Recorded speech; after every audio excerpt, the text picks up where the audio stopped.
Alright, what we're going to go over today is what makes the semi-auto 1919 semi-auto. The first thing that we will go over here real quick is your right side plate. This right side plate is no longer flat. And this denial island is just thick enough so it prevents you from putting a set of fully automatic internals inside the 1919 A4. The next thing is the sear is replaced with an oversized sear. You can see that the slot has been milled wider for this new sear. The sear is your little piece of metal here that rides up and down in the slot. Lastly,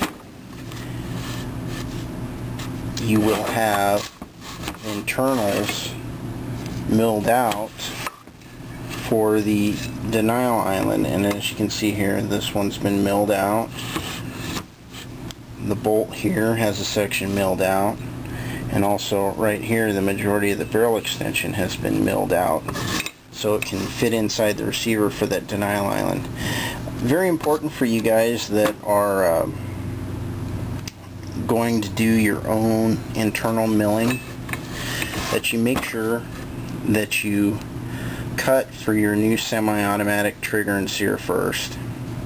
If you cut the internals to fit the denial island in your new receiver and you have not cut your trigger and your new sear slot, you could end up getting yourself into some big trouble. Okay, so please follow that advice, or simply just send your internals out and have someone else do them. It's real easy that way, but I understand a lot of you guys want to do your own.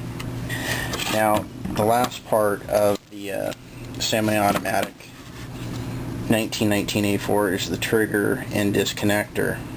The disconnector, what it does is it engages the cutout in the new sear. And you can see this disconnector, it's sprung. So what happens is, as the bolt returns back into battery, this unit, when it gets hit with that sear, the spring takes the shock, and when the trigger is fully returned to where it can reset, it will engage into that sear. Now, some people have asked what's the difference between the full auto trigger and sear setup versus the semi-auto. I'll give you a quick demonstration of that. The first thing that I got to tell you about the full auto trigger is the full auto trigger is not sprung at all. Okay, that's strictly a semi-auto modification. Semi-auto, this is our large sear, and in this case this would be the sprung part of the disconnector here. As you can see right here, as the bolt comes forward, it would hit the ears on the disconnector, and when the trigger is returned back to its full upright resetting position, this trigger will engage into the sear, and what will happen is when you pull up on the trigger, it will actually pull the sear down and release the firing pin. Okay, let's go over how the fully automatic trigger and sear work.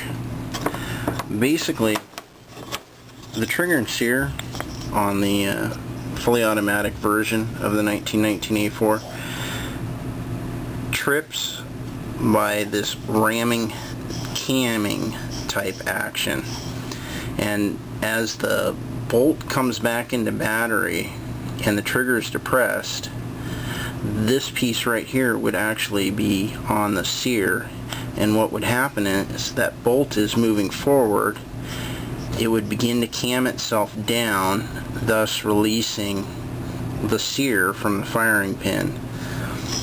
So basically you'd end up, as you see these shaded areas, you'd have a trigger and sear that would look somewhat like this.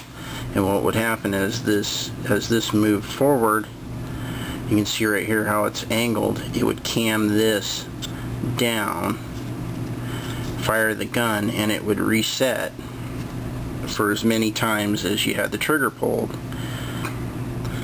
So that's basically how the full auto one works, if you can understand that concept. It's just a ramping, camming action.